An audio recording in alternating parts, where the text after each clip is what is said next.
2024 का लोकसभा चुनाव अपने अंतिम पड़ाव पर आ पहुंचा है।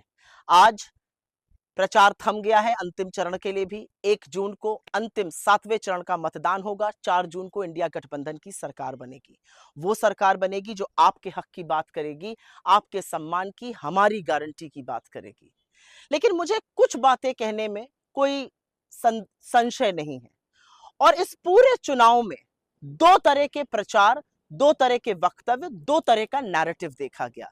एक तरफ धनबल, एजेंसी, चरण चुंबक मीडिया, स्क्रिप्टेड इंटरव्यूज, लगातार बार बार विपक्ष पर ओछा गंधा प्रहार करते हुए प्रधानमंत्री मोदी वो लगातार कोशिश करते रहे, एक चैनल को एक नहीं 4-4 इंटरव्यू देकर, कि वो नैरेटिव सेट कर सके।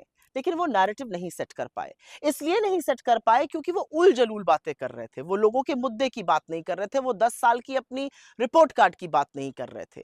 वो मंगलसूत्र पर पहुंच गए, वो भैंस पर पहुंच गए। उन्होंने मुजरा को भी नहीं बख्शा। उन्होंने तो महात्मा गांधी को भी कटघरे में लाकर खड़ा कर दिया। तो कहीं ना कहीं मोदी जी बौखलाए हुए, घबराए हुए, हताश, निराश, एक वो तानाशाह नजर आए जिनकी सत्ता जा रही है और सत्ता के जाने का भय उनको बहुत सता रहा है।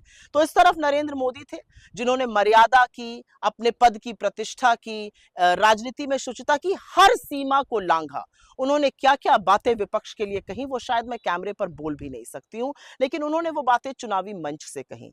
मुजरे की बात, मंगलसूत्र की बात, भैंस की बात, लगातार झूठ बोला। और दूसरी तरफ इंडिया गठबंधन था, दूसरी तरफ राहुल गांधी थे। हमने भी ठान ली थी कि नरेंद्र मोदी कितना भी बरगलाएं, वो शहीदों को कितना भी अपमान करें, हम आपके मुद्दों पर डटे रहेंगे। और राहुल गांधी जी ने बीड़ा उठा लिया था रोजगार की बात करने का, महंगाई को खत्म करने का, गरीबी को समाप्त करने का, और सबसे ज्यादा उन्होंने बीड़ा उठा लिया था आपके प्रतिनिधित्व का, गिनती का, और उसी पर वो डटे रहे। ये सारा चुनाव हमने मर्यादा से, प्रतिष्ठा से, आलोचना जरूर करी, लोगों को कटघरे में खड़ा किया, उनसे सवाल पूछे, तीखे सवाल पूछे, कटु वचन बोले, लेकिन मर्यादा की, शुचिता की, प्रतिष्ठा की कोई भी सीमा हमने कभी नहीं लांघी। और इस बात का बड़ा फक्र है, कांग्रेस की जो कैंपेन थी वो लोगों के मुद्दे पर केंद्रित रही, और यही इंडिया गठबंधन की भी कैंपेन थी। हम सब लोग खटाखट खटाखट खटाखट आपकी बात कर रहे थे।